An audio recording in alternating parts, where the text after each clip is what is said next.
I'm Andrea Leonard, and I am the president and founder of the Cancer Exercise Training Institute. And I'm here with Shannon Burrows, who is a 2-year breast cancer survivor, cancer exercise specialist, and a Cancer Exercise Training Institute master trainer. Today, Shannon and I are going to take you through an introductory breast cancer recovery program using the Anchor Point training. Hi, my name is Shannon Burrows, and as Andrea said, I am a 2-year breast cancer survivor and also a cancer exercise specialist. I decided to become certified as a cancer exercise specialist throughout my own fitness journey after being diagnosed with breast cancer, and I wanted to be able to share my experiences with you in hopes that you can relate to them and that I can help you get through your journey as well. I was never told about lymphedema. I was never told about the limitations I was going to have in exercise and anything that I could and could not lift. And I was never explained why. So I became certified so I could learn why I could and could not do things so I can help you.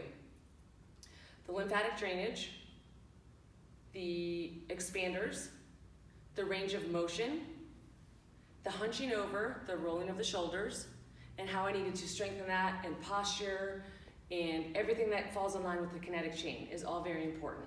Starting from getting out of bed, to exercises, to walking, to abdominal exercises, depending on the surgery that you've had. You may be asking yourself, what is lymphedema?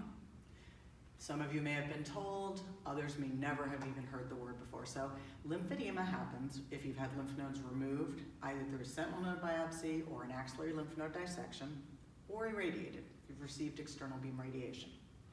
And it's from damage to the lymph nodes or the lymphatic vessels that restrict the flow of lymphatic fluid. So if you can imagine a freeway, I-5, and you have 4 lanes of traffic.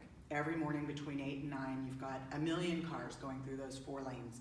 Well, if we close 2 of those lanes, you have the same million cars going through those pathways, if you will, and there gets to be a backup. Now that doesn't always happen. You may go your entire life and never experience any swelling. So it could be swelling in the arm, the hand, the fingers, or even in the chest or lat area if you've had radiation. But you could get stung by a bee. And when your body goes, your lymphatic system fights that infection or that irritant, the lymphatic fluid starts going to that area and perhaps you get some swelling. It can be, the risk can increase if you have a higher percentage of body fat because the adipose tissue or body fat can interfere with the flow of lymphatic fluid and it can also retain fluid. The risk increases as we age and also with poor nutrition. If you've had radiation and lymph nodes removed, your risk is doubled. The risk never goes away. You have as great a risk now as you will 30 years from now, 50 years from now. But I don't want you to worry about it. I want to educate you. I want to arm you with the information that you need to prevent lymphedema. First off, avoid burns. So that means on the stove, the oven, sunburns, hot water. Make sure you're wearing gloves when you're gardening. Make sure you're wearing oven mitts. Don't overheat, so don't sit in a hot tub or a jacuzzi or a sauna or hang out in hot, humid environments because as your body temperature increases, you increase the flow of lymphatic fluid. And so that, of course, is sending more lymphatic fluid to the area which is, let's use the word damaged or impaired.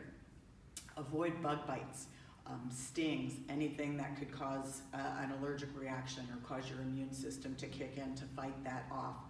Don't wear tight-fitting sports bras on that area as it can also restrict the flow of lymph.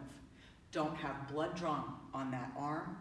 Don't have your blood pressure taken on that arm. Don't even wear tight-fitting jewelry. All of these things can interfere with the flow of lymphatic fluid. And in case you didn't know, a change in altitude and cabin pressure can also bring on lymphedema. So it's really important that if you're going to be flying, that you get fitted with a compression sleeve preventatively. I understand if you don't want to wear a sleeve to exercise, although I do recommend it. But let me tell you how you can identify lymphedema at its earliest stages. First off, you might feel the heaviness. It could be pins and needles, kind of a tingly sensation. Take your thumb and gently press it on various areas of your arm or hand. It should blanch and refill, just like mine is. But if it holds that indentation, somewhat like silly putty, then you may have the beginning stages of lymphedema. And it is so important that you contact your doctor and get seen right away so that if it is lymphedema, it can be treated and hopefully reversed if it's in its earliest stages. Lymphedema can progress. We have stage 0, 1, 2, and 3. And by the time it is stage 3, it's usually long-term untreated lymphedema, and that swelling becomes irreversible, very painful, and deforming. So I don't want to scare you, I want to educate you. Make sure with your exercises, whatever you're doing, that you progress slowly, gradually adding repetitions, gradually adding resistance, whether it be a yoga pose that you're holding for a certain amount of time and gradually increasing that time, whether it be dumbbells or any form of resistance where you start with light weights and gradually go up, or today, as we show you the anchor point, we'll show you ways to modify it, because you need to see what your new body can tolerate. Now, your body is not the same as it was prior to your cancer surgery and treatment, and that is just a fact. We can help you to become stronger and more empowered than ever before, but you've got to do it safely and effectively. So if you will follow along with Shannon and I, we're going to take you through some lymphatic drainage exercises, which should be done before and after every exercise session, and this will help you to promote lymphatic drainage and prevent lymphedema, or if you have lymphedema, it can help to minimize the swelling. So let's get started. To begin your lymphatic drainage exercises, we're going to have you start on the floor, lying on your back, knees bent. Make sure your thighs are parallel. The knees are as close to over the ankles as possible, and your feet are going forward. As you can see, Shannon has this ball, and the reason for that is if you've had an abdominal tram, you have neck pain or issues, or you have what we consider forward head with poor posture. Doing regular crunches can actually either be impossible with an abdominal tram or exacerbate that forward head and neck pain. It's imperative that prior to doing our upper body lymph drainage exercises that we perform crunches and pelvic tilts to help eliminate the accumulation of lymphatic fluid in the torso, so that when we then use gravity and standing upright to drain through the arm, it has some place to go. So I'm going to have Shannon show you how to do these modified crunches with the ball, but if you'd like to do regular crunches and you don't have any of the aforementioned issues, please feel free to do so. There's no magic number, 6 to 8, 8 to 10, whatever you feel comfortable doing on that given day. If you're fresh out of surgery, and when I say fresh, I mean 6 weeks or more, that's still considered fresh. So you want to make sure that you have your doctor's permission to exercise, no matter what. Don't begin any exercise program without your doctor's permission. So Shannon, we're going to have your arms straight up, your fingertips pointing to the ceiling. You're going to exhale, and as you bear down, you push your arms straight into the ball, pushing against your legs. Pause for a second, inhale, and then release. So without lifting your head off of the floor, you should feel the distance between your lower rib and your hip bones come closer together. So for the sake of time, we'll just do a couple of these. You can see how it's done, and then Shannon can go ahead and get rid of that ball, and we're going to have her go into pelvic tilts. So she'll roll that ball out of the way, place her hands palm down, and just press the small of your back into the floor. You'll see that slight movement in her hips. Pause for a second and relax. Make sure that you're not holding your breath. This is a very gentle movement. It's decompressing the discs in your spine. A couple more of those. Nice deep breaths. Okay, and as I mentioned, you choose how many you want to do.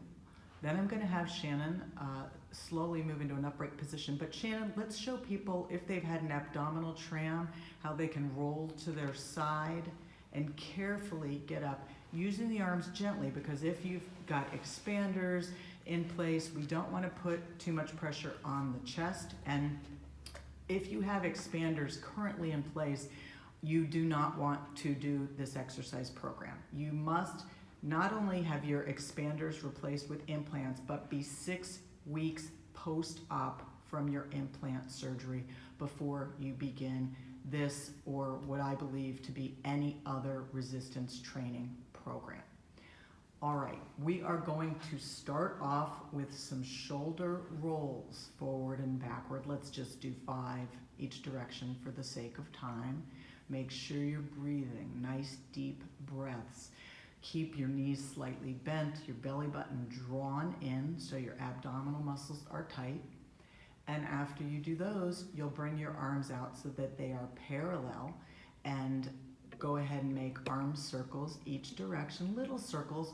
Now, if you feel that you cannot do this right now, then you can go ahead and skip it. If this is too difficult for you to keep your arms up or you have limited range of motion, you can skip through this. But otherwise, you should do these in the order that we're presenting them. Okay, then Shannon, you can go ahead and drop your arms and just do shoulder shrugs. Elevate your trapezius muscles all the way up to your earlobes, and then reach your fingers all the way down, slide them down your legs. Exhale up, inhale down, reach as far as you can each time. This should be really methodical. Good. Let's have you do 2 more of those. Reach up even higher and reach down even lower. 1 more. And then the next thing we're going to do, we're going to call this prayer position. And you're going to gently press the palms of your hands together. You will feel that tighten up. So remember, I already said if you have expanders in place, you should not be doing this. Once your implants are placed, you will feel them move during this, and that's okay. Drop your shoulders down, just give a gentle press. Do not hold your breath. If you hold your breath, it will elevate your blood pressure, and obviously, if you already have high blood pressure, we don't want to increase it anymore. From there, you can shake your hands out, and you're going to bring your arms to what we call bird position. And you're going to keep your shoulders down, but squeeze your elbows together behind your back. Pause and relax. Make sure you're breathing. If you can't hold your arms up like this, an alternative is just going to be to let your arms hang by your side and just push back. So you're retracting and then relaxing. Retract. Try not to elevate your shoulders while you're doing this. So we're squeezing. It's as if you're squeezing a tennis ball between your shoulder blades. 1 more. Perfect. Okay, next we're going to let gravity help us out a little bit. So as you can see, Shannon has her arms raised above her head. So now we're promoting that downward movement of lymphatic fluid. So Shannon, if you will do wrist circles in each direction, so maybe 5 clockwise and 5 counterclockwise.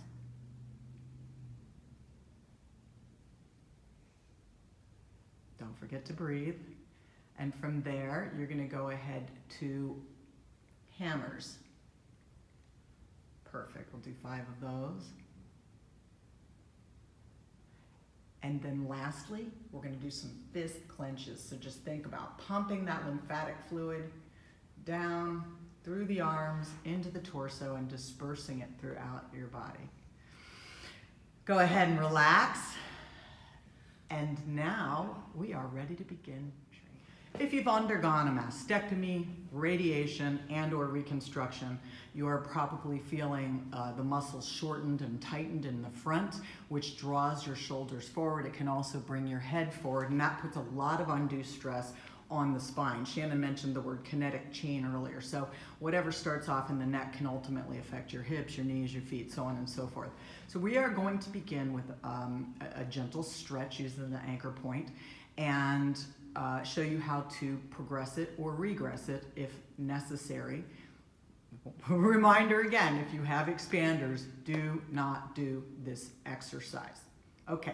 Shannon, if you will go ahead and grab the suspension straps, let's show, let's call this level 1. So this would be your just beginning. This is going to be the safest version of this stretch. Okay, so you're going to just gently bring your arms out. How does that feel, Shannon? Do you feel a nice stretch across your chest? It feels really nice, but at the beginning of my recovery, I could not do that. I would end up starting about right here and then work my way out. Okay, so without using the anchor point, can you just let those go and show somebody, just a nice modified chest stretch? Make sure that, you're not arching your back, you're pulling your belly button towards your spine. So to our viewing audience, for anyone who cannot do this, that's a good way to determine whether you're ready to begin with the anchor point strap. All right, so from there, let's just review that level 1 stretch once again with the anchor point. Okay, nice deep breathing. I notice that your left shoulder has a tendency to go up, so it's nice if, like you have me looking at you, if you're doing this in front of a mirror or you have somebody that can cue you. And you want to hold this stretch for 20 to 30 seconds to maximize the lengthening of the muscle. Now, simultaneously, Shannon is contracting her back muscles. So think about squeezing that tennis ball between your shoulder blades while you're doing this. And then when you're done, you can let the straps go and you can actually hold your arms overhead and kind of pump again, just encouraging that lymphatic flow. So for those of you who do this and say, this is really easy, I don't feel a thing, we're going to show you level 2 stretch.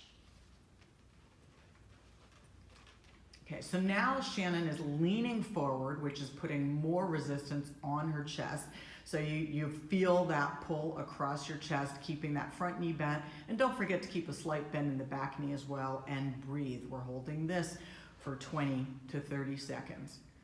Breathing, making sure both shoulders stay level. So you may have to actually think about lowering both shoulders, keeping them relaxed so your neck isn't tightening up.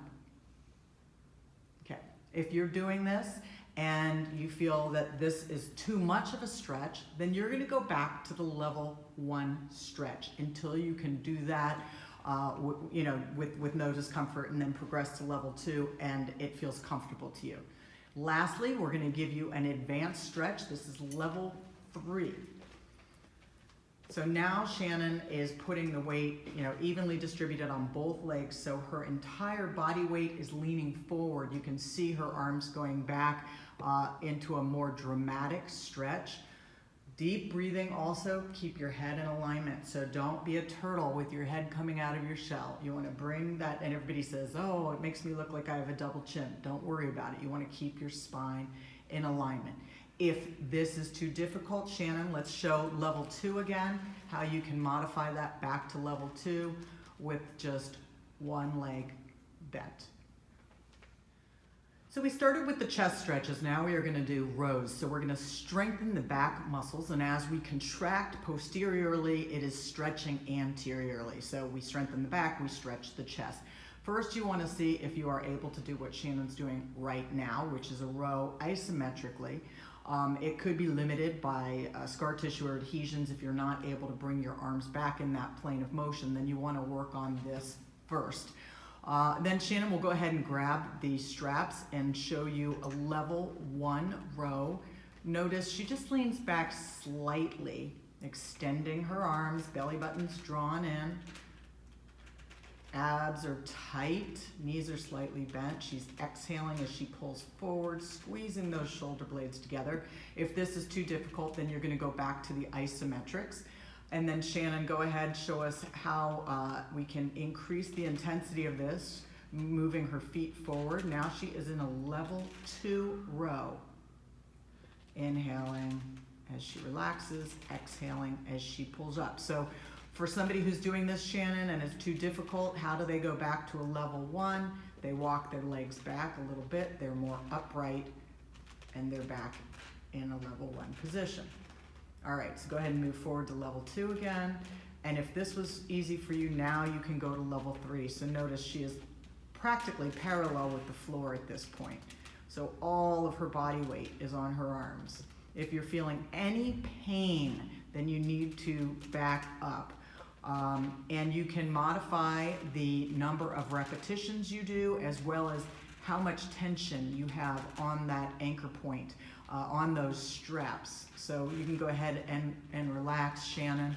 And once again, if you'd like to raise your arms up overhead and pump it out, just make sure that you don't do too much too soon, because we don't know what your body can tolerate after lymph node removal or radiation. So we want to make sure to start with just a few repetitions and always start at a level that is appropriate. Next, we're going to go on to a reverse fly. This will stretch the chest once again and strengthen the back.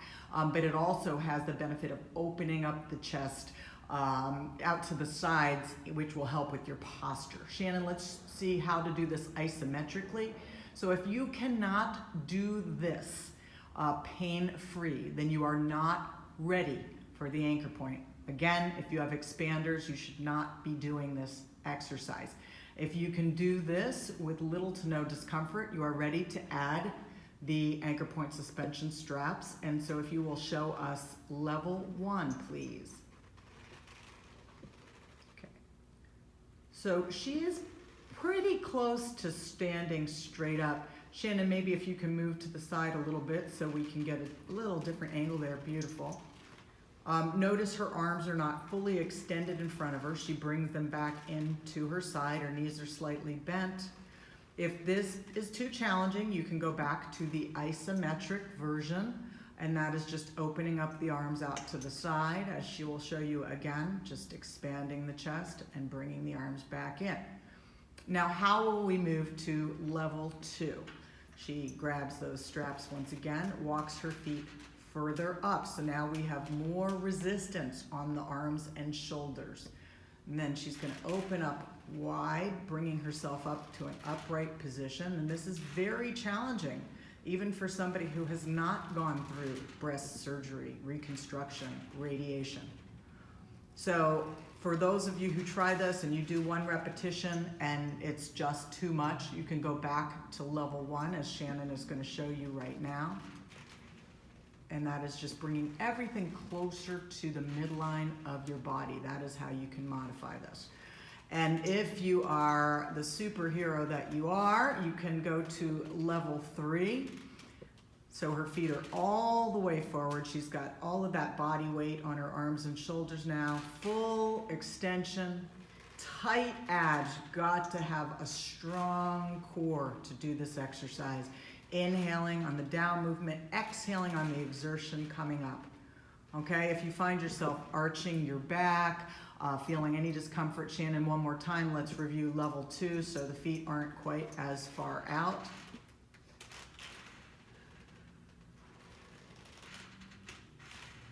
Good. All right, and then arms up over the head and give a little pumping action. Take a quick breather. Okay, ready? So we're gonna add some lower body exercises. 2 functional movements which are so important for all of us are squats and lunges. So Shannon's gonna show you how to adjust the straps to shorten them up a little bit. Go ahead, Shannon. She's just moving the grip up the strap, and then we're gonna start with backward lunges. If you have a history of knee pain or any knee surgery and this is painful to you, then needless to say, you're going to skip this exercise. In this exercise, the straps serve exactly like the name, an anchor point to hold you stable, engage your abdominal muscles, and take a big step back. And you can even tuck your hips under more for more of a stretch in your hip flexors if you're tight throughout there. Beautiful. And then Shannon, let's show people how to do a squat. And you can modify this. You can go deeper into a squat or not quite as deep. You do what feels comfortable to you. Notice how Shannon's feet are parallel. She happens to be going just slightly lower than parallel to the floor with her thighs, but start off not going as deep. Contract your glutes, your butt muscles. Push through your heels. Inhale as you go down. Exhale as you come up, and really engage those muscles. Then you can go a little bit lower if your body allows. Squeezing tight. Work on your breathing. This is using your glutes, your hamstrings, and your quads, which are going to burn more calories. This is called a compound exercise. The more lean muscle mass that you have, the higher your metabolic rate will be, and that will help you also to minimize not only the appearance of body fat, but it will also help you with your actual body composition. All right, so Shannon, did you get a little workout there? I did. All right, and that was great for you, but you know, you're quite a ways out from surgery, and she has worked for this. So folks, please do not start with level 3 if you are just beginning an exercise program. 1, you're gonna get a clearance from your doctor, right? Absolutely. If you're working with a trainer, make sure that they have a medical clearance for you that protects you and them. 2, you're gonna always do your lymphatic drainage exercises. You're gonna check for swelling afterwards. So for the next 24 hours, Shannon's gonna be very aware of not only the size of her limb, it's only the affected side, that's where you had radiation or you had lymph nodes removed on that particular side. And do not do this 2 days in a row. So if you're doing this, then tomorrow maybe you do yoga and you do some cardio, you go for a walk. But remember that your new body, as beautiful and strong and sexy as it ever has been, if not better, needs to get conditioned to this. So no matter how determined you are to get from point A to point C, slow, gradual progression. We will have other videos for you, and you can also check us out at thecancerspecialist.com. If you're interested in becoming a cancer exercise specialist like Shannon, you'll find information there under our certifications. And we are always looking for talented fitness professionals and healthcare professionals who are passionate about helping cancer patients on their journey. And changing lives. Thank you.